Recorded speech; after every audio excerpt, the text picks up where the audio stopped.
mula sa 702 DZAS, Agapay ng Sambayanan. Narito na ang programang mag-uugnay sa iyo tungo sa wastong kamalayan sa batas. Praktikal na talakayan ng mga alituntunin at balitaktakang may kaugnayan sa mga patakaran ng bayan. Kinilala sa Golden Dove Awards bilang Best Documentary Program. Ito ang Tabas ng Batas!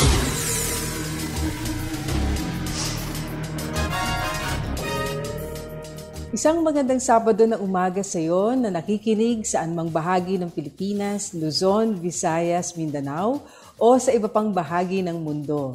Marhay na aga sa inyo naming nakikinig dyan sa Bicol Region sa pamamagitan ng CARE 104.3 The Way FM.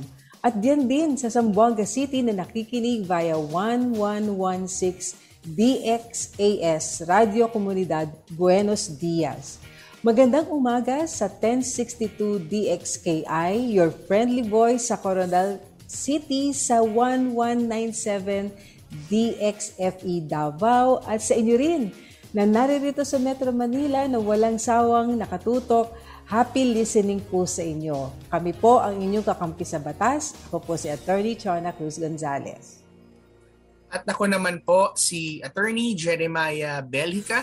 Ito po ang programang Tabas ng Batas dito po sa 702 DZAS, FEBC Radio TV. Miyembro po tayo ng KBP o ng Kapisanan ng mga Broadcaster sa Pilipinas. At tayo po'y napapakinggan at napapanood rin sa Facebook at YouTube channel ng 702 DZAS Radio TV at sa ating partner television na Channel 185 po sa GCTV. At Attorney Jeremiah, tayo ay maraming mga kasama. Bagamat tayong dalawa lamang nakikita ng ating mga listeners on screen at mga nasa FB page natin. Pero naririyan ang cute crew natin. Ayan, that's what we call them, no? Si Absidi Ferrer, ang ating Prodtex, na sila Benjo Morano, Reggie Villena, Nathaniel Peralta, at RTV na sina Aileen Valdez, Abby Glindo, Chris Rosete, Wenmark Balatukan, Jong Perez at Angelica Kalayag. At of course, sumakasama rin natin sa Bukawik Transmitter site. Yan, talagang madami talaga tayo lagi dito, Attorney, yes. No? Kaya sa puntong ito ay nais naman nating pasalamatan ng ating mga kaagapay na patuloy nating nakakasama at nakakapartner sa ministry natin dito sa FEBC. Sa tulong po ng Panginoon at ng inyong pong suporta, mahigit na pong 7 dekada na pong nagbabahagi ng tamang balita at ng mabuting balita sa ating Panginoong Hesukristo. At sa mga nais naman po na makibahagi po sa ministeryo ng FEBC ay maaari ho kayong mag-message sa FB page ng 702 DZAS FEBC Radio TV at bisitahin din po ang donatenow.febc.ph para po sa iba pang mga detalye. Pero bago nating ituloy ang ating diskusyon na Attorney, no? Narito muna ang pagkaing pangkaisipan.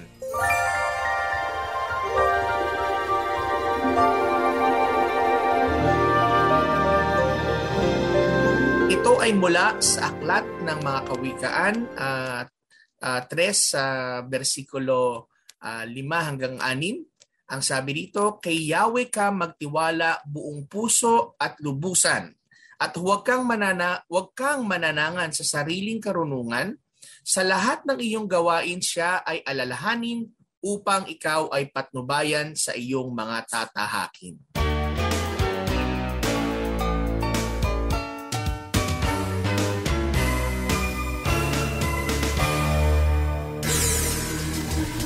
Napakaganda nitong verse ito at marami sa ating favorite, itong mga verses na ito. Ayan. Kung may komento po kayo, lalo na may katanungan, maaari po kayo magpadala ng mensahe sa ating Facebook page, ang Tabas ng Batas FEBC. At habang naroon na po kayo, please like and share. Sa pagbabalik ng Tabas ng Batas, tutungo na po tayo sa ating segment na Punto per Punto. Tabas ng Batas! Pakinggan ang programang Ang Tipan. Any day, anytime sa Spotify. Ang Tipan, kasaysayan ng mga Bible hero at katangi-tanging mga pinuno. Sundan yan at ang iba pang mga programa. Like and follow. 702 DZAS FEBC, Radyo TV sa Spotify. Ipinagdiriwang ang ika-74 na taon sa Himpapawid sa radyo, telebisyon at social media. Ito ang FEBC Philippines. Matatag sa pananalig, matatag sa paglilingkod, matatag sa pasasalamat. Kasapi ng KBP, kapisanan ng mga broadcaster ng Pilipinas. Paksang legal na siniksik sa mga kaalamang praktikal sa isang makabuluhang talakayan sa Punto por Punto.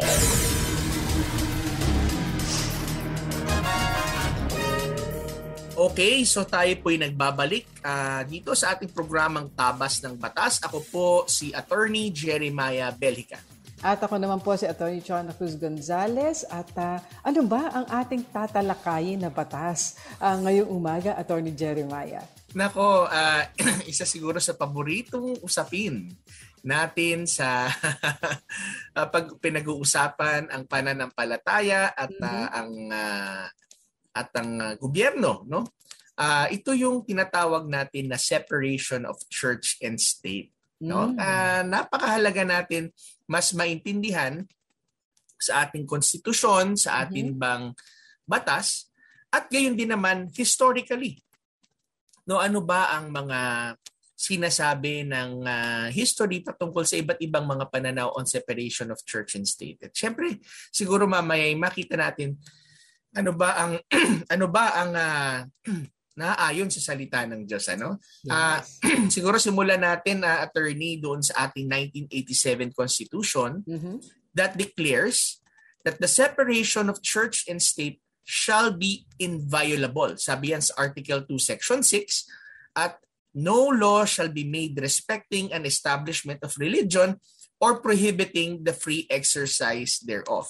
Sabi rin that the free exercise and enjoyment of religious profession and worship without discrimination or preference shall forever be allowed, and no religious test shall be required for the exercise of civil or political rights.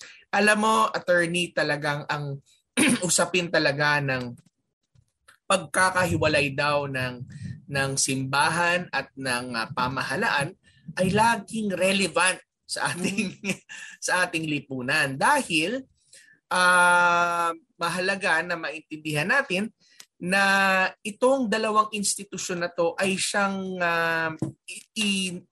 itinatag mismo na ating Panginoon, at they have different functions, no? Yes. They have different functions. That's why it's important for us to understand na meron itong mga specific na mga rules na itinalaga ang salita ng Diyos at syempre ang ating constitution. Okay, sinabi at makikita natin hindi lamang sa isang article makikita ito ng ating 1987 Constitution, pero dalawa.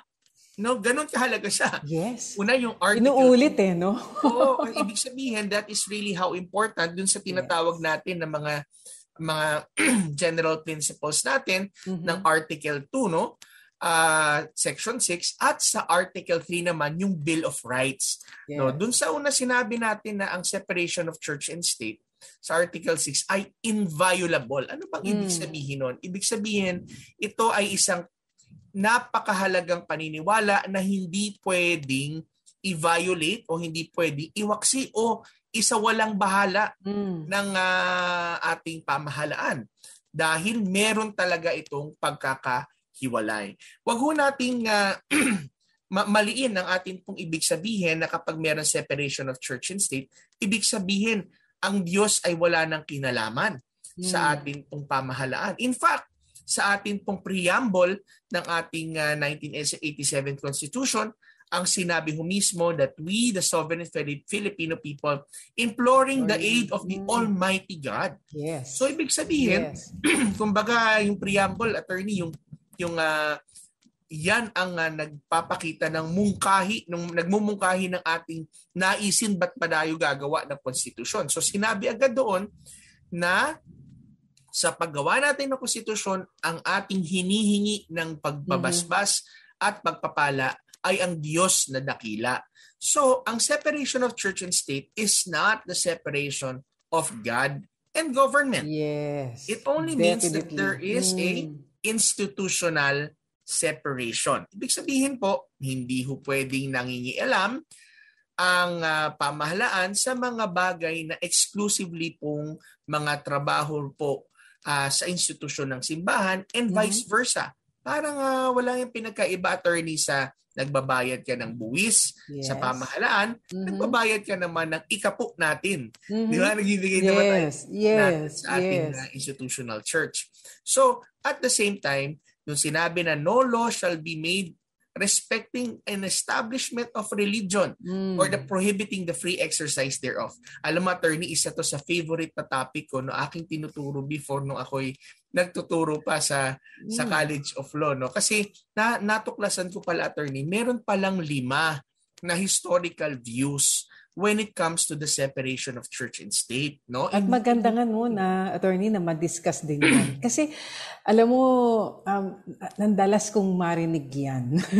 Pagka mayroong mga committee hearing sa Kongreso, na tila ba ang mga prinsipyo ng Diyos ay walang puwang sa mga diskusyon na may kinalaman sa polisiya ng bansa na maling-mali naman. Tama. Kaya talagang maling-mali. Kasi talaga, attorney, sabi nga natin na hindi mo talaga maitatanggal ang pananampalataya at paniniwala mo kung anong tama't mali. Tama. No? Yes. Kapag ikaw gumagawa ng batas, ang basihan mo kung anong tama't mali ay ang iyong conviction na kadalasan ay talagang nagsimula sa iyong pananampalataya. Kung ano mang pananampalataya yan, but you are always dictated upon, even legislation is dictated upon by our fundamental belief of what is right and wrong, and talagang magsisimula always for the good of the people, di ba? No? That's right. So yung 5 historical views, attorney, as I was mentioning din kanina, ng separation of church and state pala, is yung una, yung tinatawag pala na ecclesiocracy. Ito pala yung belief na ang church at ang state ay mag-fuse together, iisa sila. Pero it's the church that dominates. Now, the second belief pala in history na yung Erastianism na tinatawag, na kung saan the church and the state are fused together, but it's the state that dominates. No? Baliktad. On the contrary, yung pangatlo naman, ito yung tinatawag na establishment principle. Ito yung nabanggit natin sa Article 3, na kung saan ito'y paniniwala na ang church and state ay hiwalay, pero ang Estado ay kinikilingan ng iisang klaseng relihiyon. No? So, ibig sabihin na yun yung tinatawag na establishment principle. Yung pang-apat, attorney, ito'y medyo delikado.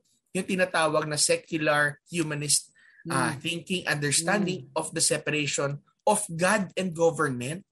So, ang sinasabi naman doon na ang hindi separation of church and state, separation of God from anything that has to do with governance. So, that is the extreme na paniniwala ng iba. Pero yung panglima, ito yung palagay ko na accurate sa ating konstitusyon at gayon na rin sa ating pananampalataya, ito yung national confessionalism principle. Ang ibig sabihin, this is the belief that the church and state are two separate ministries and institutions, both under God. Kaya nga, napakahalaga na maintindihan natin na ang ating pamamahala sa ating maybe national man yan o local man yan ay kinakailangan na papaloob pa rin at sumasailalim sa salita ng ating Panginoon. Ano? So, sa lordship niya, no? Yes, that's right. Kaya nga, alam mo, attorney, kapag sinasabi nga nila na, nako, wag nyo nga ipasok ang pananampalataya dito sa usapin ng gobyerno, pamamahala, ang tanong natin, anong gagamitin natin na basihan, di ba? Ang paniniwala na kawalan ng Diyos, paniniwala na, everything is relative, or the timeless and proven foundations of society, which is the Word of God. So, kaya marami ho tayong madidiscuss ng mga jurisprudence at napakaganda. Subalit, yan siguro ay sapat na para maintindihan ng bawat isa that it is God who is the author of the institution of the church and also the institution of the civil government. At alam mo, it comes to mind yung, di ba sa Isaiah, is that 9:6? Yeah. Yung lagi natin kino-quote pag magpapasko. Oo, kasi di mo nakakaligtaan natin, the government shall be upon his shoulders. That's right. Yung pala, yung shoulder pala ron from Hebrew word na shakem, ano? Ito pala yung area na dito sa shoulders, between the neck and the shoulders, na nagkikarry ng burden. So, makita mo talaga that the Lord established government. Hindi ito human invention. Talagang created by God, established by God. And even all power and authority that flows from government, galing din sa Diyos.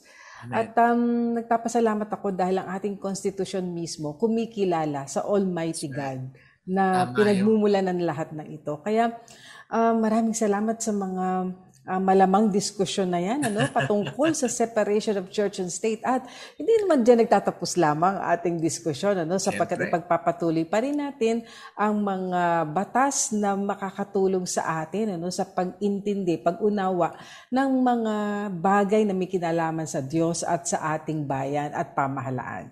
So, yan po, ano, ang ating itinampok na batas, ano, galing pa, no, sa ating konstitusyon na may kinalaman sa separation of church and state. Magbe-break lang tayo, Attorney Jeremiah. At sa ating pagbabalik naman ay bibigyan daan natin ang isang panukalang batas at yan ay mamaya, ano, sa ating pagbabalik. Kaya tutok lang kayo, kaagapay. Taos ng batas! Kapag tinawag ka ng pagmamahal, sumagot ka agad, panatag, marangal. Naririto ako at handang maglingkod. Sundin mo ang sariling puso't kalooban, hindi ang bulong, bighani at tukso ng mga wikang banyaga sa iyo. Matitiis mo ba ang patalim ng balakyot? Magtitiis pa ba sa gisik ng maiksing kumot? Mahihimbing ka bang alipin ng takot? Ang pag-ibig mo ay walang kapantay, kundi ang pag-ibig din ng minamahal. Huwag mo siyang bayaang maghintay. Gumising ka, manindigan. Bawat patak ng luha niya'y isang dagat. Bawat ngiti ng tagumpay niya'y watawat. Kapag tinawag ka ng pagmamahal, sumagot ka agad. Matatag, marangal. Walang bakit. Sana maglingkod. Ito ay hango mula sa tulang Mamamayan ni Rio Alma. Paalaalang hatid ng inyong 702 DZAS FEBC Radio TV, Agapay ng Sambayanan. Ito ang 702 DZAS. 702 DZAS. Agapay ng Sambayanan. Napapakinggan sa buong mundo sa FEBC.ph sa pamamagitan ng Microsoft Media Server Technologies at ng Desktop Computers. Pagbibigay linaw sa mga palapalagay, ugnay sa mga panukalang batas. Akala at panukala.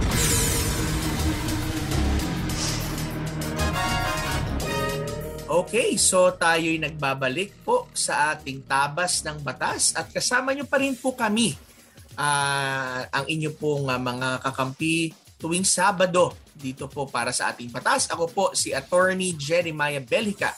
At ako naman po ngayon, si Atty. Jonah Cruz Gonzales.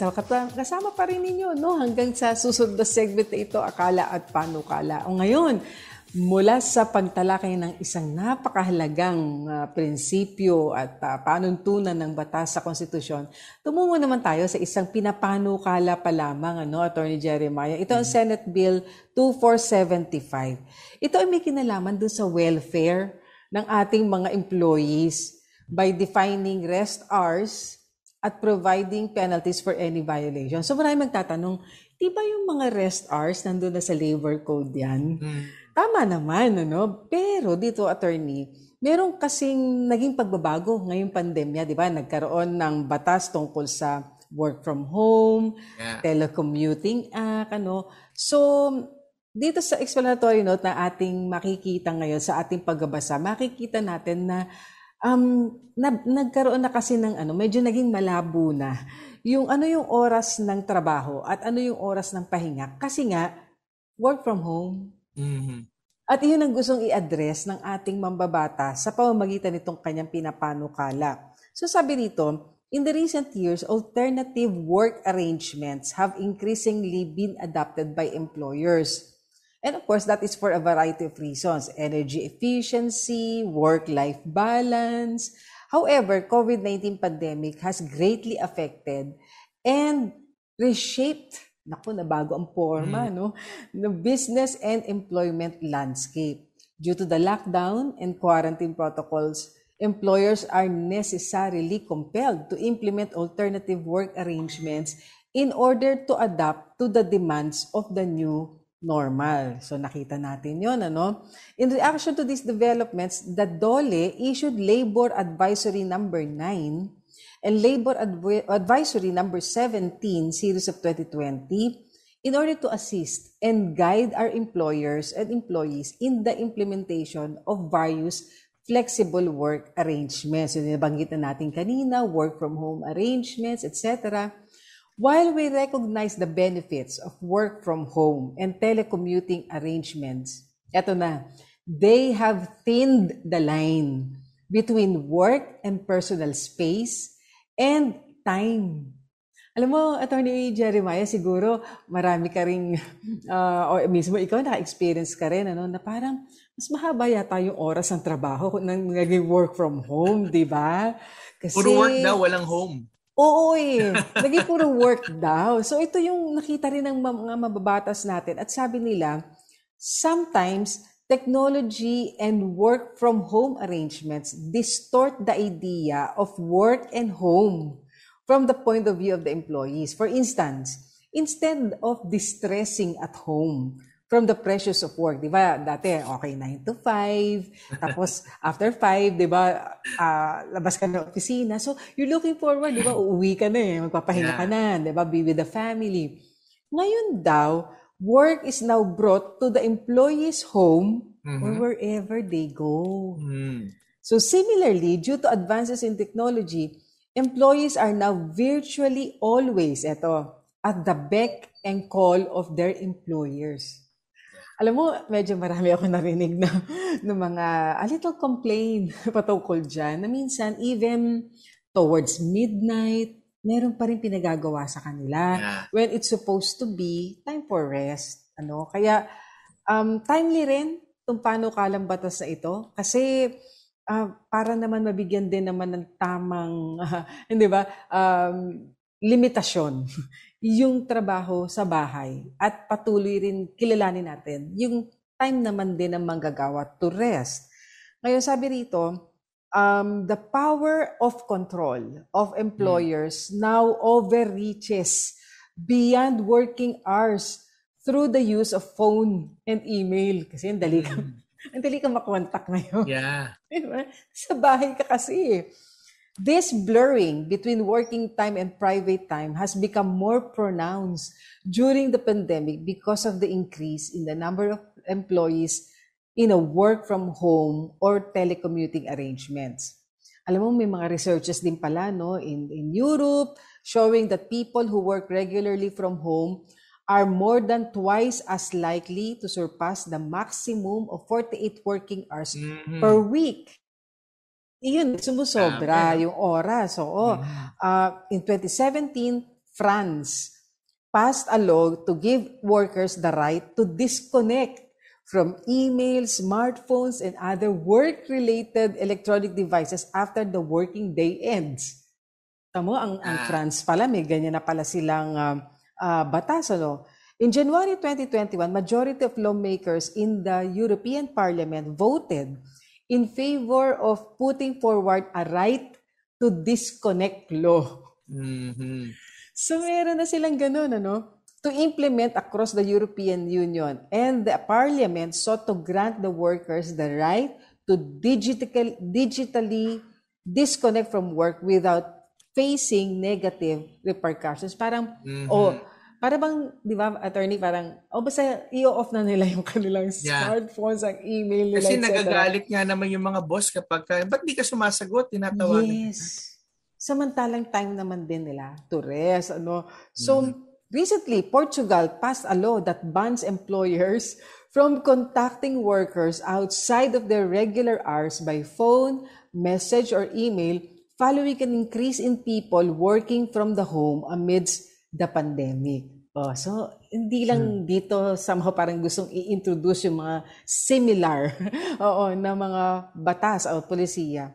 The bill defines the rest hours of employees and prohibits employers from exacting work or contacting employees without the latter's consent during rest hours. And an employer who violates the prohibition set in this bill will be penalized with a monetary sanction, fine, or with imprisonment. Medyo, wag naman na siguro yun. Oo, wag na muna siguro naman yung penal, yung provision na yun with regard to imprisonment. I'm sure maraming aangal na employers dito. Yeah. Hindi ba? So, anyway, prohibition during rest hours. Ito na lang bigyan natin ng pansin for lack of material time. Section 6. During rest hours and unless the employees give their consent as required by this act, the employer, manager, supervisor, or any other agents is prohibited from number 1. Ito ang mga prohibited acts. Yeah. Requiring the employee to work. Kung time of rest na yun. Wala nang trabaho. Wala na, oo.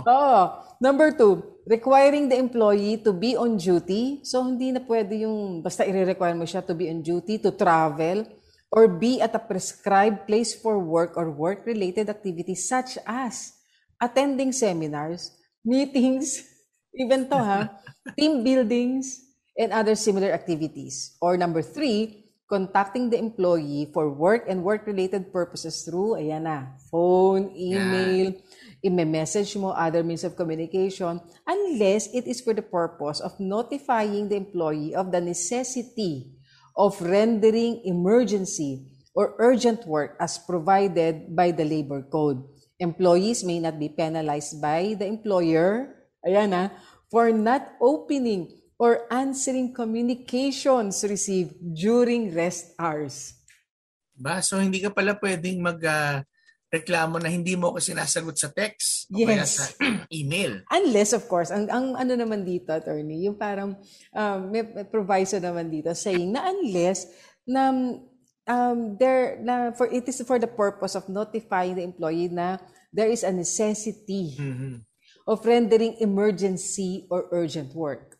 Kasi lang, paano mo malalaman kung emergency hindi mo babasahin? So parang, at saka, it behooves the employer to justify kung necessarily important or urgent or, di ba?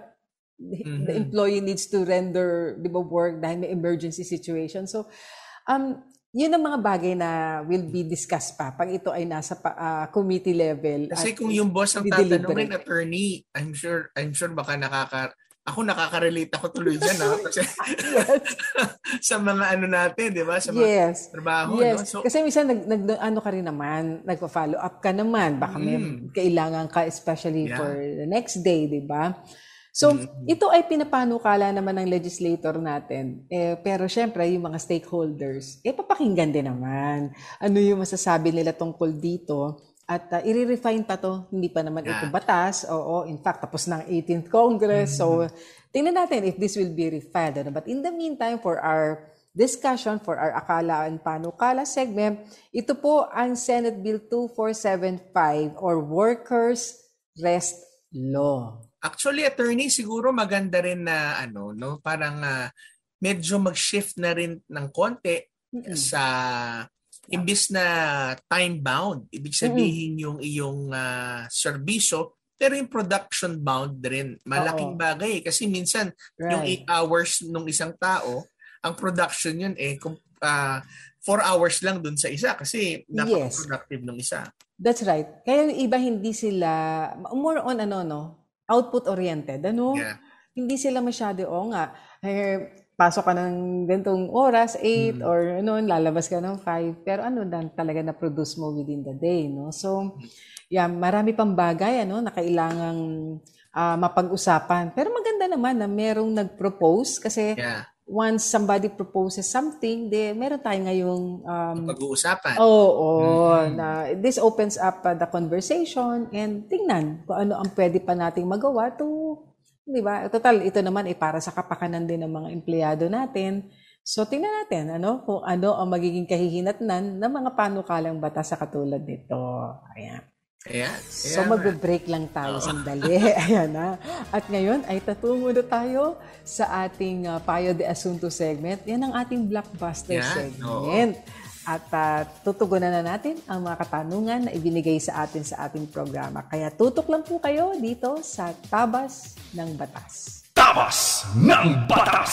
Kaagapay, anong paniniwalaan mo? Fake o fact? Paano nga ba malalaman? Narito ang mga paraan. Source check. Siguruhin ito ay mula sa reliable news organization. Content check. Basahin ng buo ang laman ng balita. Ito ba ay kapanipaniwala, hindi nakapaninira, at sigurado ang mga impormasyon. Cross check. Hanapin ang ibang legit na news source kung may kahalintulad na balita. Check the date. Kailan ba ito na-publish? At siguraduhin ito ay hindi na-repost. Check your motive. Madaling mahulog sa maling balita kung mayroon kang internal motive para ikalat ang maling balita. Lamang ang may alam at ang tamang kaalaman ay makukuha lamang sa kinauukulan. Paalaalang hatid sa inyo ng 702 DZAS, FEBC Radio TV, Agapay ng Sambayanan. 702 DZAS, FEBC Radio TV, Radio TV, Agapay ng Sambayanan. Mga kasong bibigyang pansin at mga katanungang sasagutin, yan ang tututukan at gagabayan ng Payo de Asunto.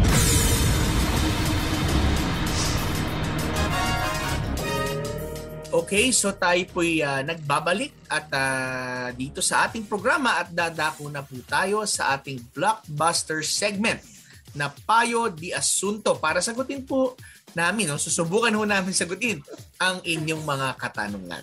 Ika nga, attorney, para tayo nagbabar exams every week. Ayan, ako po, sikapin natin na matugunan ang mga katanungan ito. Ito na, ang una, sabi niya, pwede po ba yung walang counter affidavit? Tapos binigyan na lang kami ng resolution at warrant na agad. Hindi man lang binigyan ng pagkakataon na mag-counter affidavit. Attorney, alam naman natin, gusto lang natin bigyan din ng kaunting paglilinaw, kasi itong counter affidavit po ay sagot doon sa complaint affidavit na hinahain ng isang nagrereklamo laban sa isang tao, part ito ng due process. Kung tutuusin natin, dapat binibigyan ng pantay na pagkakataon na madinig ang kabilang panig na inihahabla o inirereklamo at iyon sa pamamagitan ng counter affidavit. Ang isang kailangan lamang nating malaman at kailangan din nilang i-check, attorney, ay talaga bang hindi sila pinadala ng notice na para mag-submit ng counter affidavit? Kailangan po ninyo i-check iyan sa prosecutor's office, yung pong kung sino ang dumidinig ng inyong kaso, yung preliminary investigation po na ating tinatawag, kasi para po malaman nila na wala po kayong notice, kung wala man na natanggap, dahil dapat padalan po kayo ng notice to file your counter affidavit. That's right. Dahil nakalagay, di ba, attorney, sa revised rules of criminal procedure na if the respondent cannot be subpoenaed or if subpoenaed does not submit counter affidavits within the 10-day period, the investigating officer shall resolve the complaint based on the evidence presented by the complainant. Yun po yung naging dahilan marahil kung kaya't nagkaroon na ng resolusyon ang prosecutor tungkol dun sa kaso na yan dahil hindi daw kayo nakapag-submit ng counter affidavit. Kaya lang, attorney, parang, di ba, dapat naman malaman muna nila, pinadalan ba talaga sila ng notice? Yeah. Actually, attorney, sa tingin ko, ang problema niya dito, ng ating nagtatanong, hindi yung sa whether na na bigyan siya ng pagkakataon na sumagot, no? Pero doon sa pagpapadala, yung paraan ng pagpapadala sa kanya, isa pa yan. Nung notice. Kasi kung ang kiniklaim nung investigador, no, in this case yung iyong piskal, no, yung nag-handle ng preliminary investigation, ay isinampa niya ito sa hukuman kasi meron siyang finding ng probable cause sa'yo dahil nung ikaw ay pinasagot niya, no, ay hindi ka naman nag-file ng iyong sagot, no? Pero ikaw naman, sabi mo wala naman ho akong natatanggap na payo o direktiba na kailangan ko sumite ng aking counter affidavit. Ang dahilan niyan maari ay either magkaiba yung address na pinagdalhan at meron naman tumanggap doon sa address na pinagpadalahan. So, ang mahalaga sigurong gawin niya dito, attorney, is alamin niya, no? Yes. Saan ba pinadala yung summons o yung subpoena o saan titingnan, no? Nasa records yan noong piskalya na siyang nag-imbestiga. At actually, kung may warrant of arrest na yan, attorney, ang suggestion natin dyan talaga ay magpiyansa na muna siya para malabanan ho natin yan. Mailaban niyo po yan nang kayo naman po ay nasa labas. Ano po? So at least ito ay bailable offense, no? Ibig sabihin ito ay maaaring makapagpiyansa at hindi kinakailangan na ikaw ay nakakulong. So yan ho una yung gawin. At tingnan po ninyo kung napadala po yan. Malamang ho yan yung sinasabi nga po ni Attorney Chona kanina. Hindi naman humaaring magtuloy ang investigasyon at magkaroon ho ng resolusyon kung sa palagay po nung nag-imbestiga sa inyo ay hindi ho niya kayo nabigyan ng pagkakataong sumagot dahil walang due process. Napakahalaga yan. So again, i-verify po sa prosecutor's office kailan nagpadala ng notice, saan pinadala yung notice, at ipaalam ninyo na hindi ninyo natanggap ang notice na yan. At dahil nga may warrant na, mahirap naman nga po na meron kayong live warrant, madampot kayo, no? Kung saan man, magpiyansa na. At mapigilan natin yung sitwasyon, attorney, di ba, na ikaw ay mahuli pa at tapos saka pala magpapiyansa. So, get in touch po. Alamin niyo na po ang detalye saang korte ito, saang piskalya po ito, at para po ma-verify. Ayan. Kung may follow-up question, pwede pa rin po ipadala sa atin. Ayan. So, next question naman tayo. Okay. Tanong ko lang po, pwede bang kasuhan ang ama ng anak ko na kulang ang sustento? So, hindi ito yung tipong hindi nagbibigay.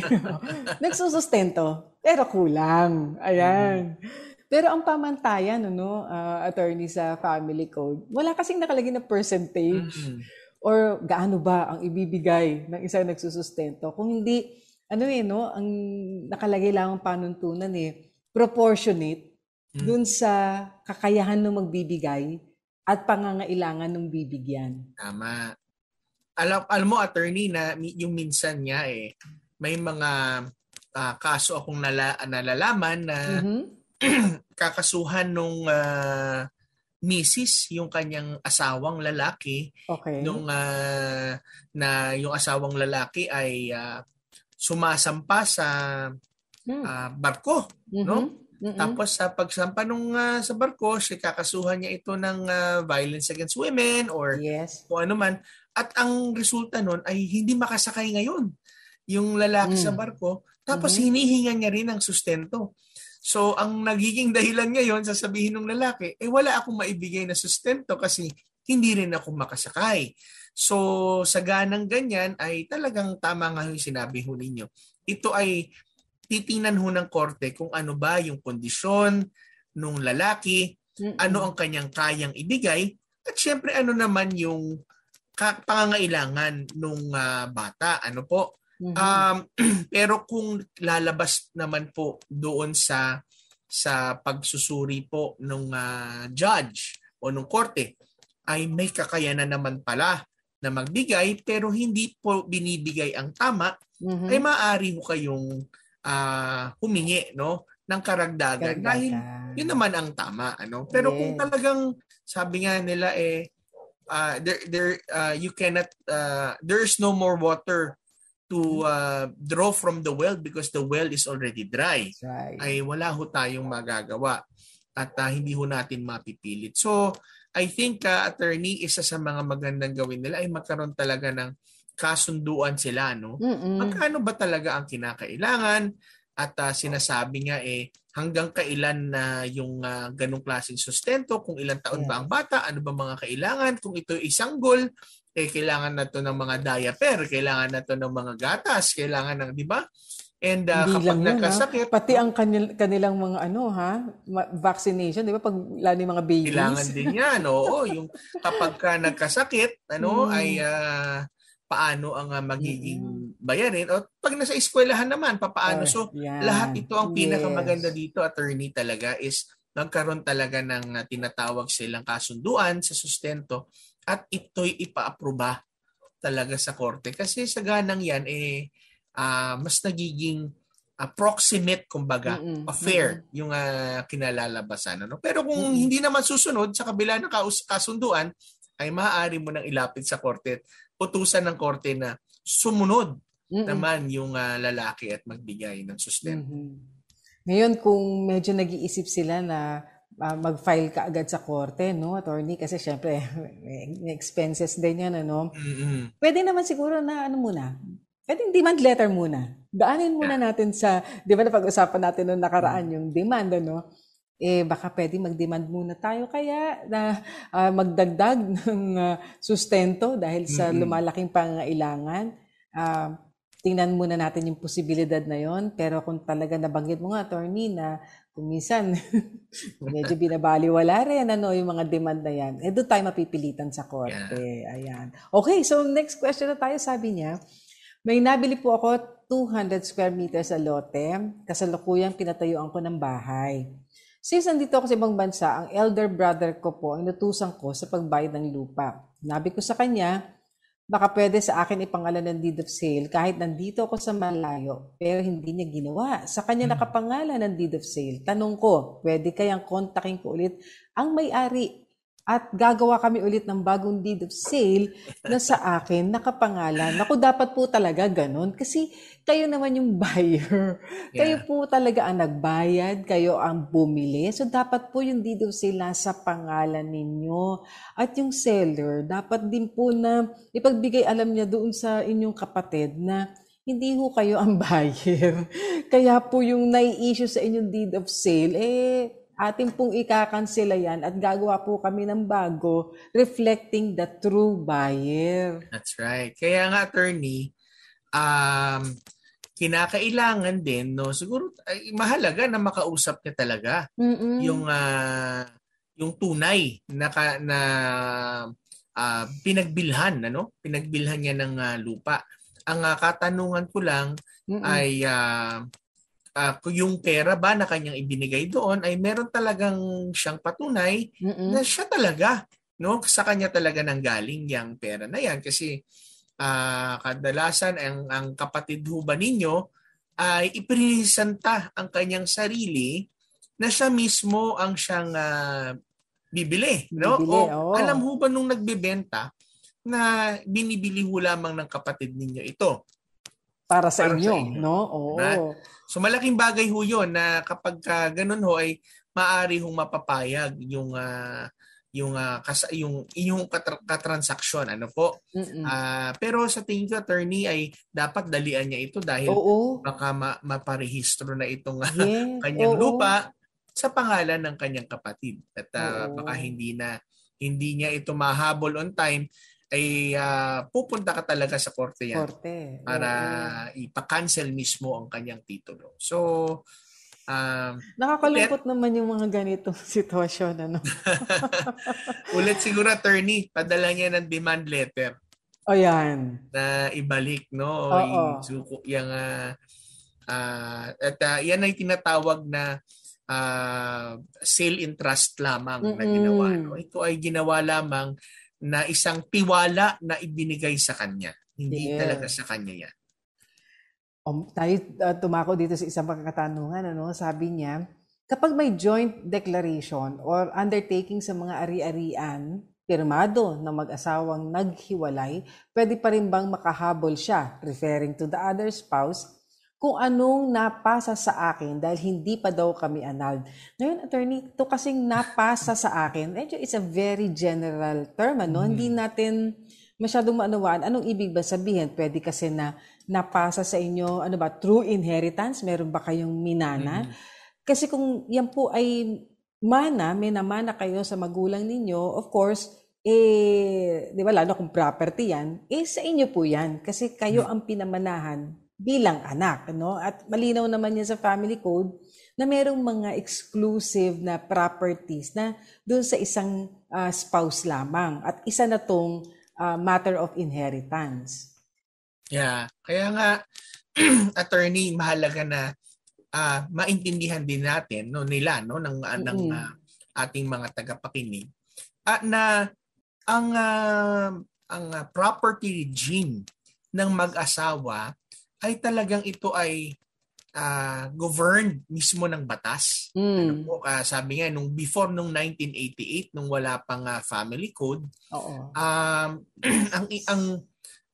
Before 1988 pag ikaw ay nag-asawa, automatic ang inyong ari-arian na mag-asawa ay tinatawag na conjugal partnership of gains, Ibig sabihin, kung ano yung ari-arian mo noon, nananatili lamang sa iyo, pero yung mga kikitain ninyo, magkasama sa habang kayo mag-asawa, kaya nga conjugal partnership of gains, yung mga inyong kinikita at mga nakukuhang mga bunga ng inyong pagsasama, ayun ay pagmamayari nyo ng mag-asawa.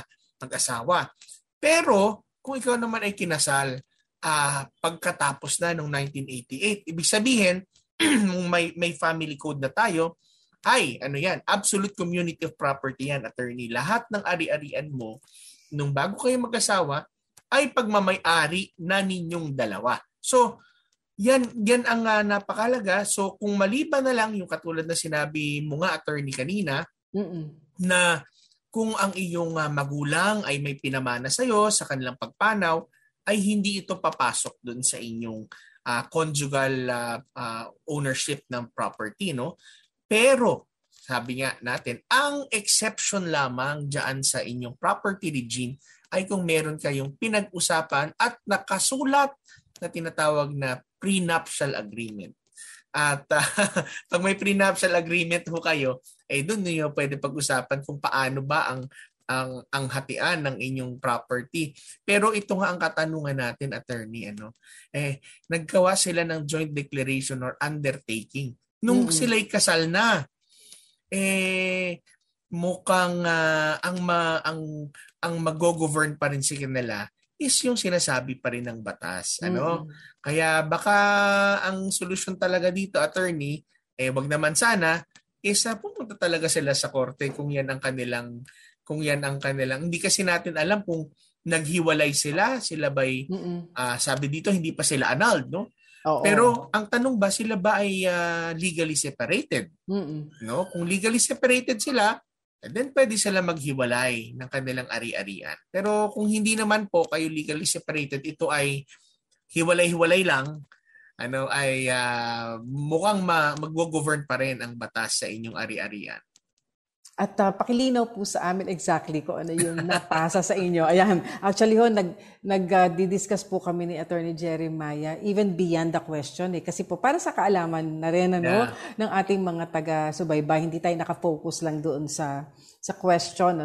Okay, so meron pa isang katanungan. Sabi niya, nagpapakwenta na po ako sa BIR ng tax declaration property about sa binili kong pabahay sa government. Baka tax ito, nagpapakwenta ng tax sa BIR.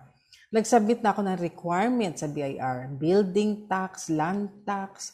Ngayon, ibinabalik sa akin ng officer ng building ba to? Or officer building, yung tax declaration. Huwag ko na rin ipakita kasi lupa lang daw ang aking binili.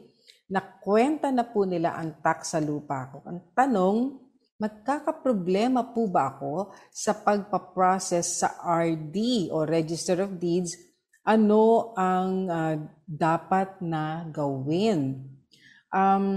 Marami rin tayong lilinawin dito, no? But the way na we understood it, attorney, ay may nabili siyang property at gusto niya ipatransfer na sa kanyang pangalan kasi buyer siya. No? So siya yung buyer at mukhang nabayaran naman ang ibang taxes pero hindi nabanggit kasi nga ito rin yung isang gusto natin linawin sa ating mga taga-subaybay kasi marami pong klaseng taxes.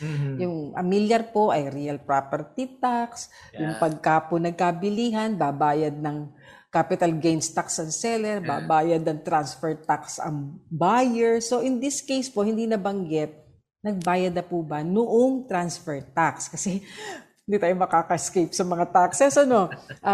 Bukod po riyan, syempre mga documents na kailangan ninyo, yung tax declaration, yung title, kailangan nyo ng tax clearance para sigurado nagbayad. Deed of sale, importante po iyan. Kung meron na po yung mga ganitong dokumento, iyan naman po ipinipresenta sa Register of Deeds kung nasaan located yung property. At pag nakita ng Register of Deeds na kumpleto na ang inyong mga dokumento, ministerial duty na lamang po sa kanila na iyan ay i-transfer yung title sa pangalan ninyo. Tama. Tsaka attorney, alam natin na ang isa sa kailangan na makuha niya is yung tinatawag na Certificate Authorizing Registration. Kasi CAR, yes. Yung CAR, no? Yung Certificate Authorizing Registration, actually, yan ang titingnan talaga ng Register of Deeds kasi yan ang sasabihin. Yan ang nagsasabi at nagpapatunay na nabayaran mo na ang mga buwis na kinakailangan mong bayaran sa BIR. No? Ngayon, nabanggit rin ni Attorney Chona, nabanggit mo rin, Attorney, na meron din kasing tinatawag na real property taxes at transfer taxes ang local government.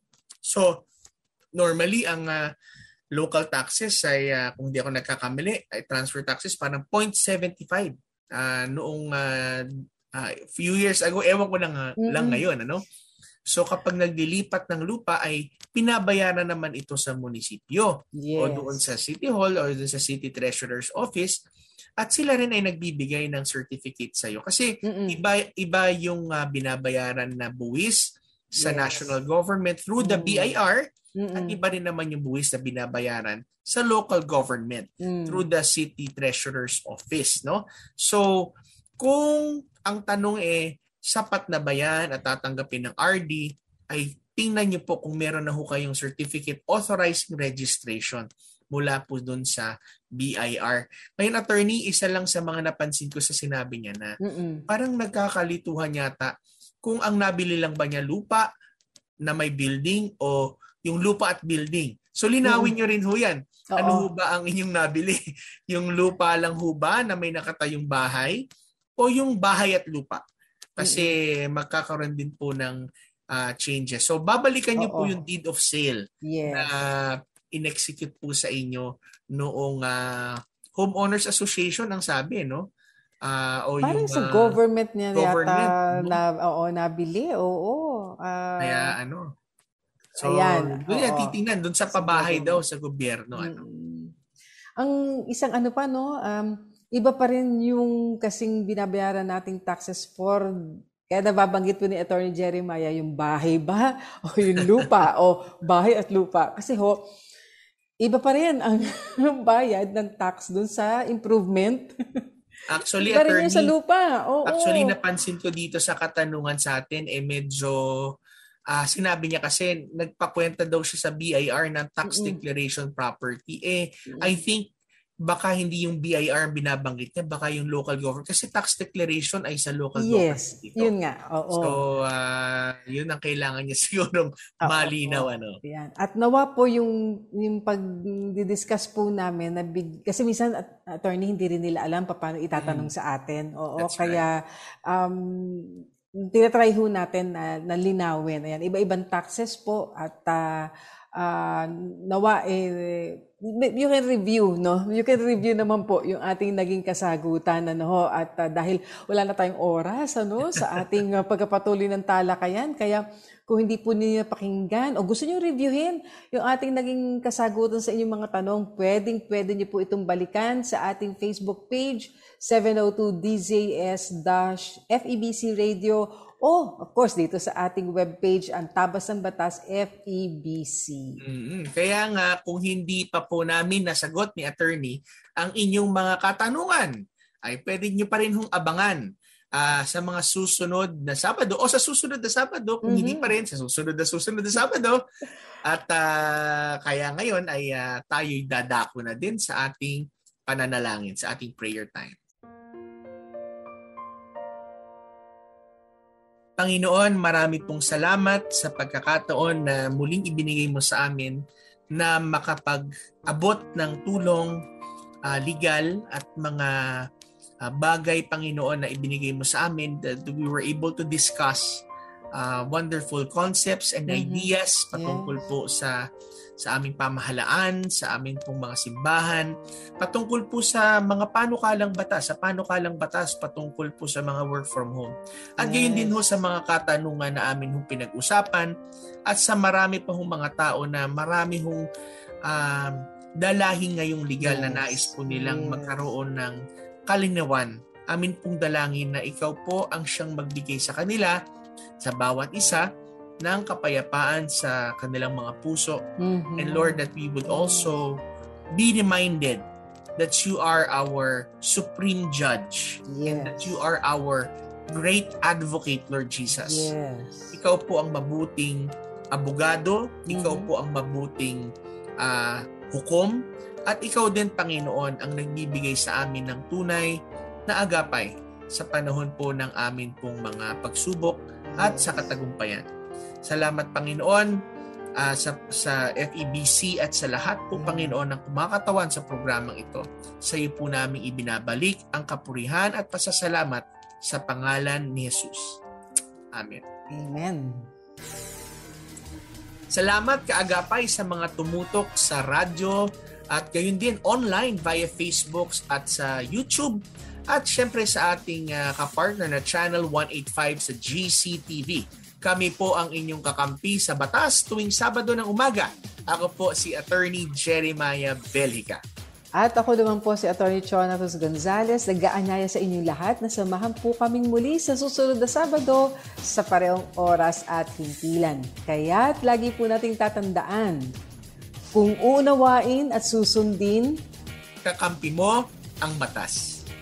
Nais po namin makarinig mula sa inyo para sa mga kuro-kuro, mungkahi o mga bagay na nais ibahagi sa palatuntunang iyong napakinggan. Sumulat lamang sa 702 DZAS, Agapay ng Sambayanan, 1 Corporate Center, 46th floor, Doña Julia Vargas Avenue, corner Meralco Avenue, Ortigas Center, 1605, Pasig City. O mag-email sa dzas info@febc.ph.